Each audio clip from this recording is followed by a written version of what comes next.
Supreme court का जो नया निर्णय आया हुआ है आरक्षण को लेके, क्या इससे एसटी एससी वाले और ओबीसी वाले कैंडिडेट्स के साथ बेईमानी होगी? क्या अब इनकी कट ऑफ जो है वो ज़्यादा हाई चली जाएगी, यूआर से भी ज़्यादा टॉप कर जाएगी? क्योंकि जो है ज़्यादातर लड़के भाई साहब ओबीसी में अधिकतर नंबर लाने वाले हैं और बहुत सारी जातियां भी आती हैं। तो भाई साहब क्या होता था पहले कि ओबीसी वाले एसटी एससी वाले ज़्यादा नंबर लेके आ रहे हैं तो यूआर की सीट पर वो फाइट करते थे, वहाँ चले जाते थे, तो आपकी जो है कट ऑफ कम जाती थी। तो क्या अब ऐसा नहीं होने वाला? बहुत सारे लड़के चिंतित हैं, जो एग्जाम्स चल रहे हैं अभी ऑनगोइंग है, उनमें भी क्या है इसका असर देखने को मिलेगा इस जो है निर्णय का। जैसे कि अभी एएलपी का जो है रिजल्ट आना बाकी है, एनटीपीसी का रिजल्ट जो है आना बाकी है, तो क्या इसमें भी इसका असर देखने को मिलेगा? तो भाई मैं आपको बता दूं, 1998 के मेमोरेंडम पे जो है सुप्रीम कोर्ट ने जजमेंट दिया हुआ है।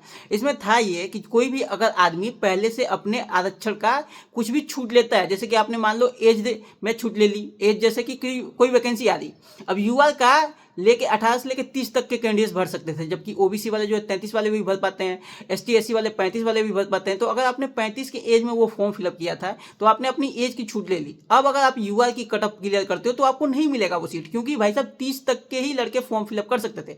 पर अगर आप एससी में आते हो और आप 30 तक ही आपकी एज है और फिर जो है आप यूआर की क्लियर करते हो कट ऑफ, तो बिल्कुल आपको जो है यूआर की सीट मिलेगी।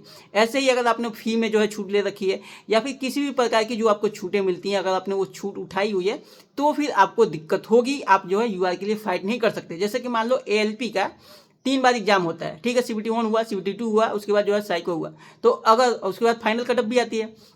तो अगर मान लो आपने सीबीटी 1 का कट ऑफ क्लियर किया था एससी के हिसाब से, ठीक है, एससी की जो कट ऑफ गई उसके हिसाब से आपने सीबीटी 1 क्लियर किया, सीबीटी 2 में आपने जो है यूआर की कट ऑफ क्लियर की और फाइनल जो कट ऑफ आती है उसमें भी यूआर की कट ऑफ क्लियर की, तो आपको यूआर की सीट नहीं दी जाएगी, क्योंकि आपने सीबीटी 1 जो है एससी का क्लियर करके आगे आपने एग्जाम में कंटिन्यू किया था। ऐसे ही अगर आपने तीनों एग्जाम जैसे सीबीटी 1, सीबीटी 2 और आपके जो है फाइनल कट ऑफ भी यूआर की क्लियर करी, तो फिर आपको बिल्कुल यूआर की सीट मिलेगी। तो ये पहले से चला हुआ है, आपको डरने की जरूरत नहीं है। अभी जो है ये मामला फिर से निर्णय आया है, इसलिए ये जो है न्यूज में छाया हुआ है।